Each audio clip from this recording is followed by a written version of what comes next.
विद्यार्थी मित्रांनो, इयत्ता 8वी आपण याच्या अगोदर भूगोलाचं तिसरं प्रकरण पाहिलेलं होतात. त्याच्यामध्ये आपण आर्द्रता व ढग या घटकाचा अभ्यास केलेला होता. ढगांचे प्रकार आपण पाहिलेले होते. त्याच्यानंतर आपणाला चौथं प्रकरण जे आहे भूगोलातलं ते सागर तळरचना हे प्रकरण आता आपण इथं पाहायचं आहे. याच्यामध्ये तुम्हाला स्क्रीनवरती जे दिसतं आकृती जी दिसते ते विविध भूरूपांची आकृती ह्या स्क्रीनवरती तुम्हाला दाखवली गेलेली आहे. याच्यामध्ये चौकोनी आयताकृती तुम्हाला काय केलेलं आहे, तिथं लिहायला त्याच्यामध्ये रिकामी जागा दिलेली आहे आणि त्याच्यामध्ये तुम्ही लिहायचे आहेत. लालमध्ये जे दिसतं ते आपल्याला भूपृष्ठावरील म्हणजे जमिनीवरील भूरूपं कोणकोणती आहेत त्यांची नावं लिहिण्यासाठी तिथं जागा तुम्हाला चौकोन दिलेल्या आहेत. त्याच पद्धतीनं निळ्या रंगामध्ये जे चौकोनी दिलेले आहेत त्या चौकोनामध्ये तुम्ही सागर तळरचना जी काय सागरात बुडलेले जे काय भूरूपं आहेत त्यांची नावं तुम्ही तिथं लिहायची आहेत. यासाठी तुम्हाला ते दिलेलं आहे. आता तुम्हाला या प्रकरणामध्ये सांगा पाहू असं म्हटलेलं आहे. याच्यामध्ये सांगा पाहू ही काय म्हटलेलं आहे की खंड व महासागर अनुक्रमे शिलावरण व जलावरण यांचे भाग आहेत. दुसरा आहे खंड व महासागर भूपट्टांवर विसावलेले आहेत. तिसरं आहे ओहोटी दरम्यान महासागराच्या पाण्याची पातळी कमी होते, त्यामुळं किनाऱ्यालगतची पाण्याखाली असलेली जमीन उघडी पडते. ओहोटी दरम्यान म्हणजे ओहोटीच्या वेळी सागराचं पाणी काय होतं, आत समुद्रात खेचून घेतलं जातं आणि त्या काळात पाण्याची पातळी कमी होते, हे बरोबर आहे. त्यामुळं किनाऱ्यालगतची पाण्याखालची जी जमीन आहे ती जमीन उघडी पडते. त्याच्यानंतर ते चौथं सांगितलेलं आहे समुद्रातील खडकांवर आदळून जहाजांना अपघात होतात. म्हणजे समुद्रात जे खडक असतात म्हणजे जलमग्न भूरूप इथं तुम्हाला निळ्यामध्ये लिहायला त्यासाठीच सांगितलेलं आहे. उंच सकल भूभाग जलमग्न भूरूपांमध्ये आहे. सागर तळ रचनेमध्ये बघितलात तर समुद्राचा भाग हा समान नाही आहे. समुद्रामधला खालची जी भूमी आहे ती सपाट अशी नाही आहे. याच्यामध्ये देखील भूरूप आहेत आणि जहाजांचा प्रवास करत असताना त्याच्यावरती एखादा भाग उंच असेल आणि जहाज जर जास्त पाण्याखाली असेल आणि तो भूभाग समुद्रातला वर आलेला असेल तर अशावेळी त्यावरती आदळण्याची शक्यता असते आणि अपघात देखील होण्याची शक्यता असते. टायटॅनिक जहाज जे तुम्हाला माहीत आहे, टायटॅनिक सिनेमा देखील त्याच्यावरती निघाला, चित्रपट देखील त्याच्यावर निघालेला होता. त्या टायटॅनिकमध्ये जहाज जे आहे ते काय झालेलं होतं, त्या खडकाला म्हणजे समुद्रात असणाऱ्या वर असलेल्या खडकावरती आदळून ते जहाज फुटलेलं होतं आणि मोठा हा अपघात झालेला होता. हे आपणाला इतिहास म्हणजे सांगतो, हे तुम्हाला माहीत आहे. आता परत त्याच्यामध्ये विचारलेलं आहे, त्याच्यामध्ये काय म्हटलेलं आहे बघा तुम्हाला, वरील मुद्दे आता जी मुद्दे मी वाचलीत वरील मुद्दे बरोबर असतील तर त्यासाठी खालीलपैकी सर्वात अचूक पर्याय निवडा असं सांगितलेलं आहे. मग तुम्ही तो पुस्तकामध्ये सांगा पाहू हा भाग बघा आणि त्यातले अचूक पर्याय तुम्ही वरच्या मुद्द्यांना निवडायचा आहे. त्यातला पहिला मुद्दा आहे त्यांनी सांगितलेला आहे पृथ्वीचा पृष्ठभाग जमीन व पाणी यांनी व्यापलेला आहे. बरोबर आहे. त्याच्यानंतर सागराच्या तळाशी जमीन आहे. आता वरचे जे मुद्दे आहेत त्या मुद्द्यांसाठी खालीलपैकी अचूक पर्याय तुम्ही वरच्या मुद्द्यांशी निवडायचं म्हणजे इथं निवडायचं आहे. तिसरा मुद्दा आहे पाणी समपातळीत राहिले तरी सागर तळाशी असलेली जमीन ही असमान आहे. हा देखील मुद्दा बरोबर आहे आणि वरच्या पर्यायाशी काय करायचं आहे तुम्हाला, हे योग्य मुद्दा इथं काय करायचा आहे, अचूक पर्याय निवडून इथं लिहायचा आहे. आणि शेवटचा त्याच्यामध्ये आहे पाणी व जमिनीची पातळी असमान आहे. तुम्ही निवडलेले पर्याय जे आहेत ते पर्याय तुम्ही निवडून म्हणजे वहीमध्ये ते नोंदवायचं आहे. आणि त्याच्यातनं तुम्हाला पर्याय निवडताना काय अडचणी आल्या तर ते आमच्याकडून म्हणजे विचारून घ्यायचं आहे. आता याचं भौगोलिक स्पष्टीकरण आपण आता इथं पाहणार आहोत. आता पृथ्वीवरील पाणी आणि जमीन यांचं वितरण जे आहे ते असमान आहे, हे आपल्याला माहीत आहे.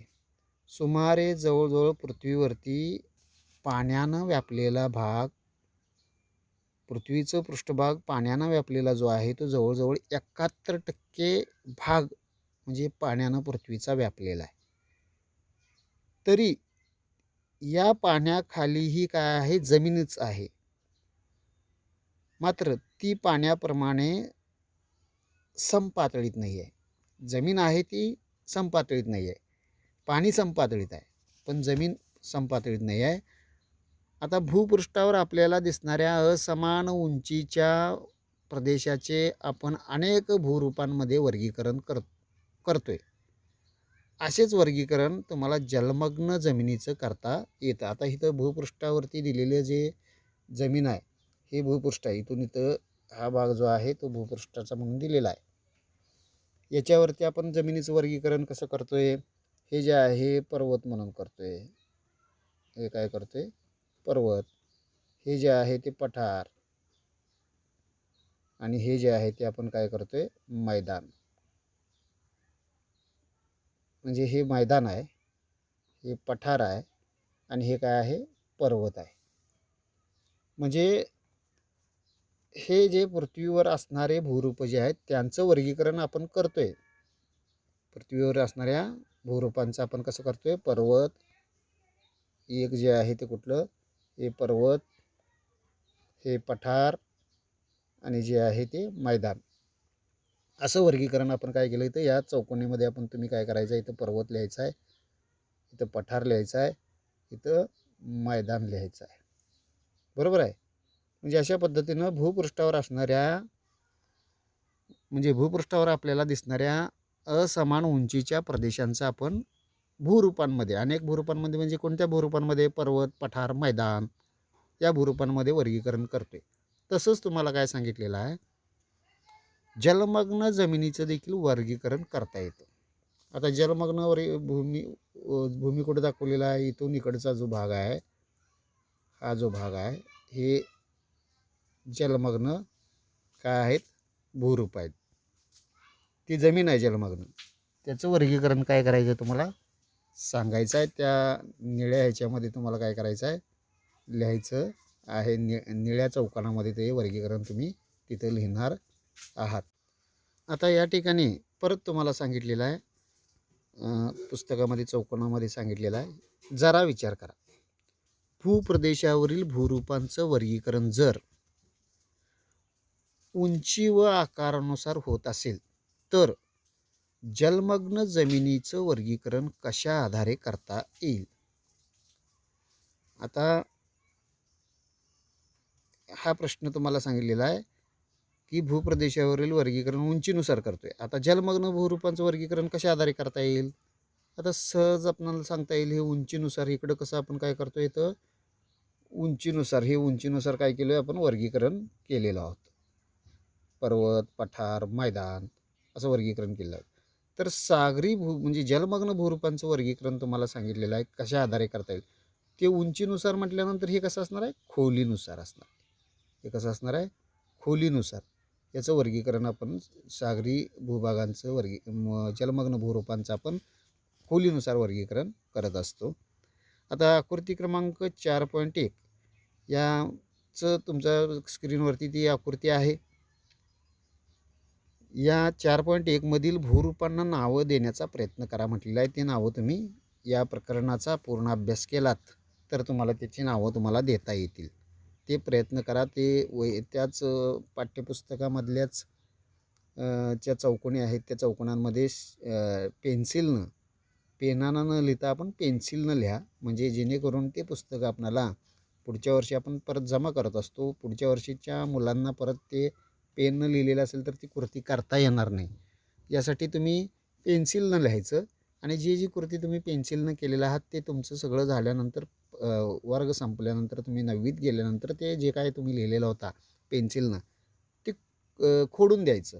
म्हणजे काय होईल, पुढच्या विद्यार्थ्यांना तो पुस्तक चांगल्या प्रकारे हाताळता येईल किंवा त्यांना देखील कृती करता येईल. आता यासाठी तुम्ही इथं पेन्सिलनं लिहा असं सांगितलेलं आहे. आणि जमिनीवरील भूरूपांना नाव देण्यासाठी कोणते निकष वापरले असं विचारलेलं आहे. याचं देखील तुम्ही उत्तर लिहायचं आहे. जमिनीवरील भूरूपांचं नाव देण्यासाठी आपण उंचीनुसार निकष वापरलेले आहोत. पाण्याखालील भूरूपांसाठी कोणते निकष वापरलेले आहेत ते देखील वहीत लिहा असं सांगितलेलं आहे. या प्रश्नांची उत्तरं देखील तुम्ही वहीमध्ये लिहायचं आहे. आता याच्यानंतर आपण महासागर तळ रचनेकडे जायचं आहे. याचं स्पष्टीकरण आपण इथं बघायचं आहे. आता जलमग्न जमिनीच्या रचनेला आपण काय म्हणतोय, सागर तळरचना म्हणून ओळखतो. आता सागर तळरचना समुद्र सपाटीपासून असलेल्या खोलीच्या आधारे व तेथील जमिनीच्या आकारानुसार विचारात घेतली जाते. आता महासागरांची सरासरी खोली सुमारे 3700 मीटर आहे. सागर तळाचा तळ भूमीप्रमाणेच कसा आहे, उंच सकल आहे. आता भूमीवर कसं तुम्हाला उंच सकलपणा इथं दिसतं, हा भूमीचा भाग इथून इकडं आपण बघितलेला आहात. ही भूमीचा भूभाग कसा आहे, उंच सकल आहे. तसंच सागर तळाचा भाग देखील कसा आहे, उंच सकल आहे. हे आपणाला या आकृती क्रमांक 4.1 वरून लक्षात येतं. आता महासागरांची खोली आपण बघितली सरासरी 3700 मीटर आपण बघितलं. आता त्याच्यानंतर आपण जलमग्न भूरूपांनी मिळून सागराच्या तळाची रचना ही काय होत असते, ठरत असते. म्हणजे उंची प्रमाणात महासागर तळ भूमीप्रमाणच काय होतं, उंच सकल आहे. आणि जलमग्न भूरूपांनी मिळून महासागराची तळाची रचना ही ठरत असते. सागर तळ रचना विविध महासागरांमध्ये भिन्न आहे. या रचनेतील काही ठळक भूप्रकार व सर्वसाधारण क्रम आपण आता पाहायचा आहे. समुद्र किनाऱ्यापासून जसजसे आत जावे तसतसे जलमग्न भूरचनेत बदल होत जातात. आणि त्याचं आपण आकृती क्रमांक 4.2चा जर आपण निरीक्षण केलात तर त्याच्यावरून लक्षात येतं की याच्यामध्ये समुद्र किनाऱ्यापासून जसं आत जावं, इथं किनारा दिलेला आहे तुम्हाला, इथं किनारा म्हणून लिहिलेला आहे. या ठिकाणी समुद्र किनारा लिहिलेला आहे. ही जमीन खंड आहे. आणि समुद्र किनाऱ्यापासून जसं आपण आत जावं तसं काय होतं, जलमग्न भूरचनेत काय होतोय, बदल होत गेलेला आपल्याला इथं बदल होत गेलेला आपल्याला पाहायला मिळतं. या ठिकाणी अशा पद्धतीनं हा बदल दिसतो. आणि यासाठी या आकृती क्रमांक 4.2 ही आपण इथं पाहत आहोत. जमीन म्हणजे इथं समुद्र किनाऱ्यापासून जसं आत जावं जलमग्न भूरूपेत बदल होत जाणारा ही आकृती आहे. आणि याच्यामध्ये आपणाला कोणकोणते भूरूप आत जाताना दिसतात किंवा जाणवतात ते आपण इथं पाहणार आहोत. त्यातलं पहिलं जे आहे ते भूखंड मंच. हा जो भाग आहे, हा भूखंड मंचाचा भाग आहे. म्हणजे किनाऱ्यालगत असलेल्या व समुद्रात बुडलेला जमिनीचा जो भाग आहे तो भाग म्हणजेच काय आहे, भूखंड मंच. म्हणजे हा किनारा आहे, इथून हा किनारा आहे, किनाऱ्यालगत हा जमिनीचा बुडलेला भाग आहे. याला आपण काय म्हणतोय, भूखंड मंच म्हणतोय.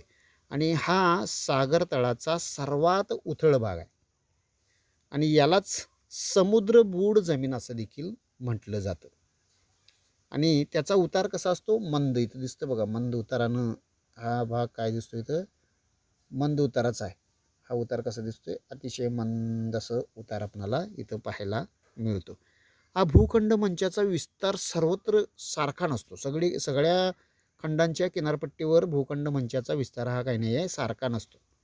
काही खंडांच्या किनाऱ्याजवळ तो अरुंद आहे, तर काही खंडांच्या किनाऱ्याजवळ तो शेकडो किलोमीटरपर्यंत रुंद आहे.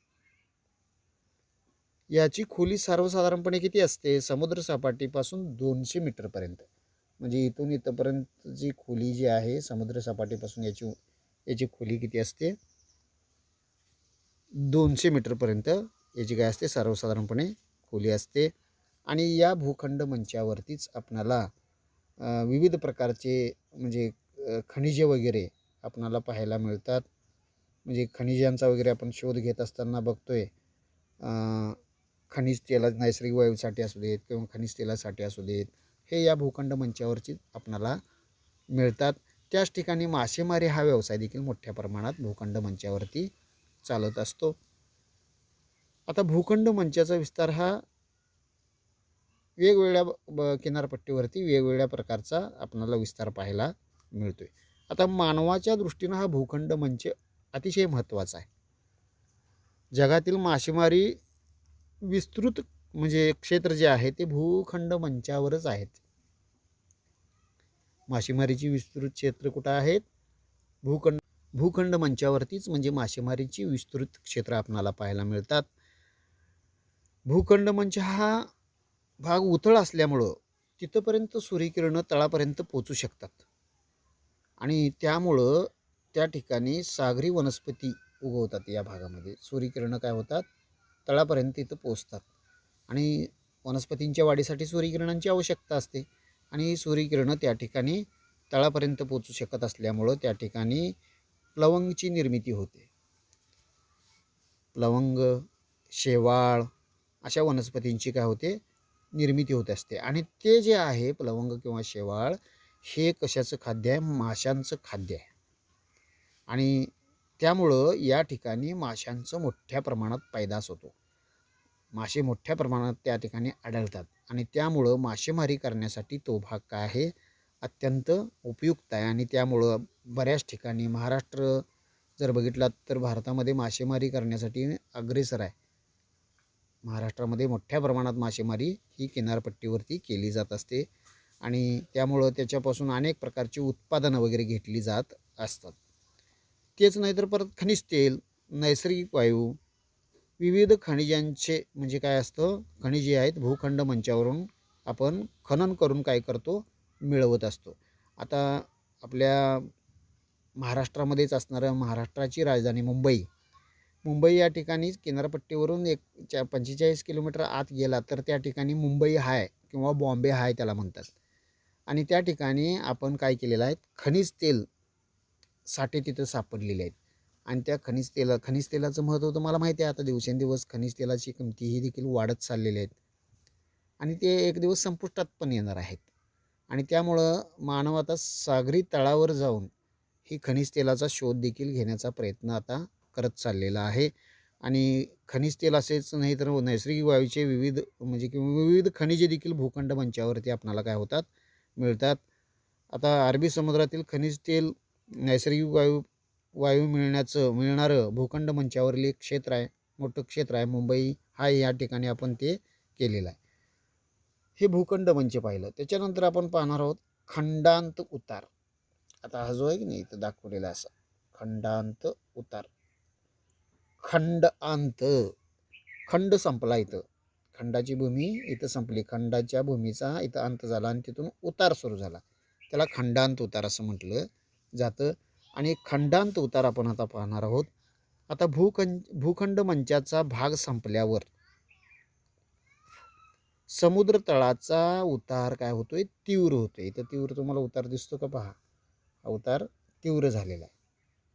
समुद्र तळाचा उतार काय झाला, इथं तीव्र झालेला आहे. आणि त्यास आपण काय म्हणतोय, खंडांत उतार असं म्हणतोय.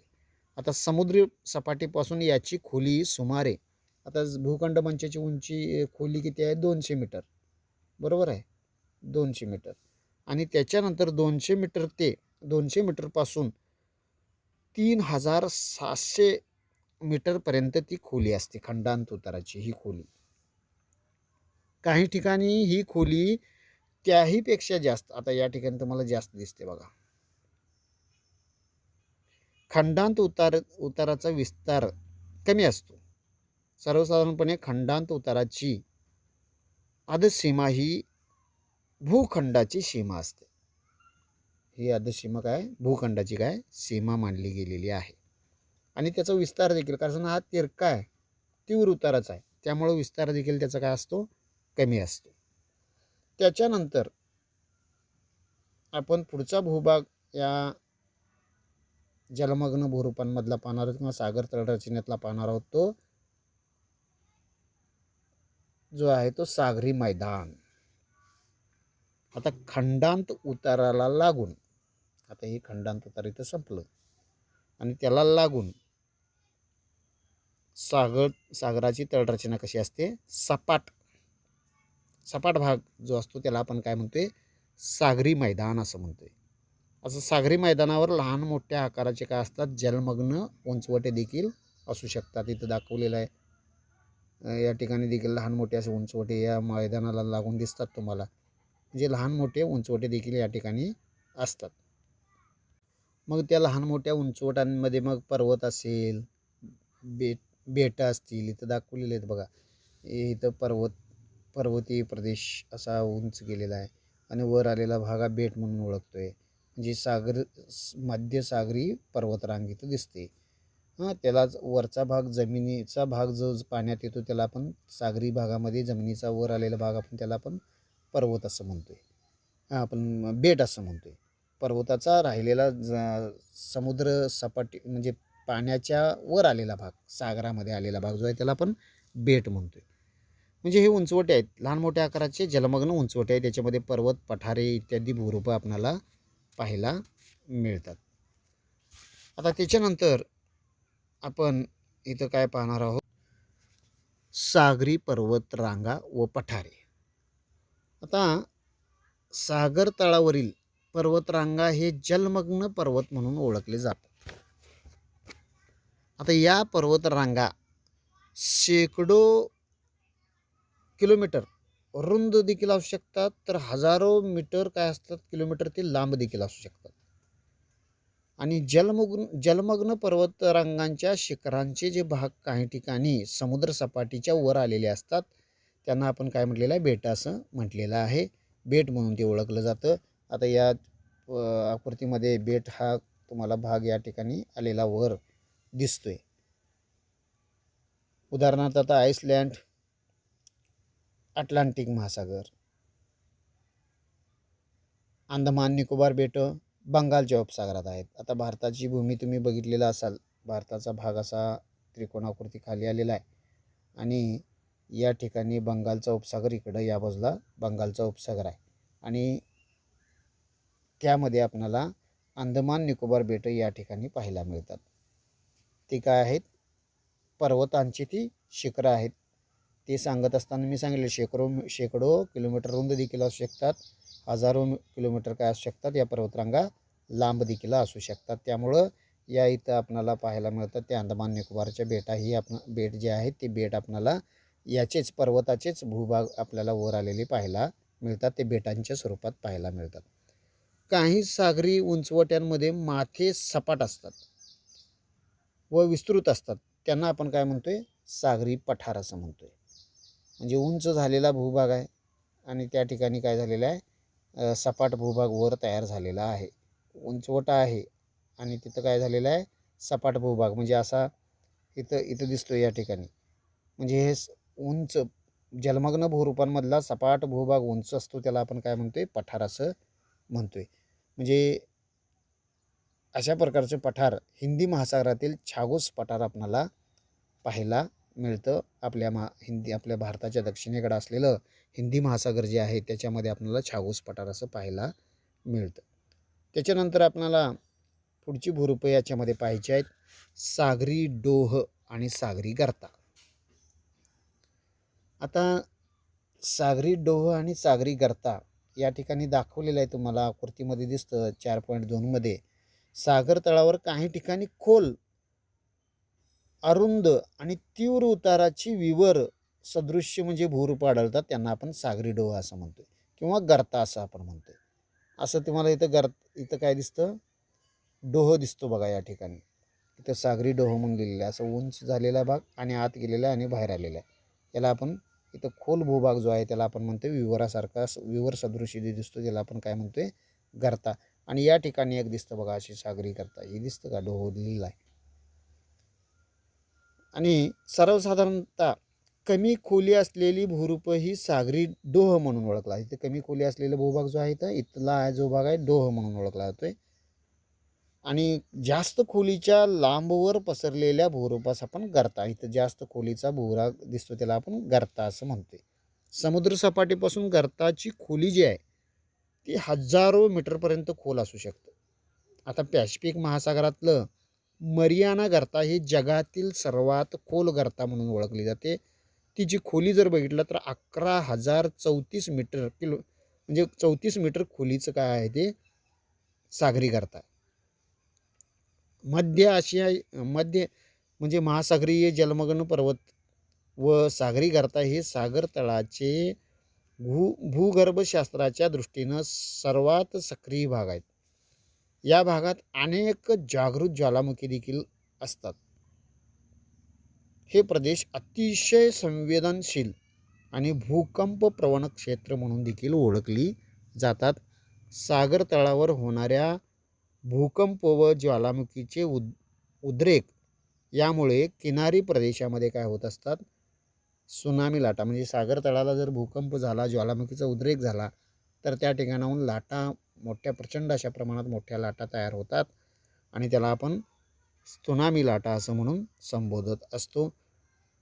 अशा प्रकारे आपण सागर तळरचनेचा भाग आजच्या या तासिकेला आपण पाहिलात. याच्यामध्ये सागर तळरचनेमध्ये 2 आकृत्या आपण इथं पाहिलेल्या होतात. पहिली आकृती पाहिला होता त्या ठिकाणी तुम्हाला भूपृष्ठावरील भूभागांना म्हणजे भूरूपांना तुम्हाला नावं द्यायला सांगितलेलं आहे. त्याच पद्धतीनं पाण्यात खाली गेलेल्या जमिनीचा भाग जो आहे त्याला देखील काय करायला सांगितलं आहे, तुम्हाला नावं द्यायला सांगितलेलं आहे. म्हणजे आकृती क्रमांक 4.1 वरती नावं लिहायला सांगितलेलं आहे आणि तुम्हाला ही नावं शोधण्यासाठी आकृती क्रमांक 4.2 ची मदत इथं तुम्हाला मिळू शकते. त्याच्या सहाय्यानं तुम्ही तिथं काय करू शकताय, नावं वगैरे लिहू शकताय. आता आपण पुढचा भाग जो आहे या प्रकरणाचा तो आपण पुढच्या तासिकेला पाहणार आहोत. धन्यवाद.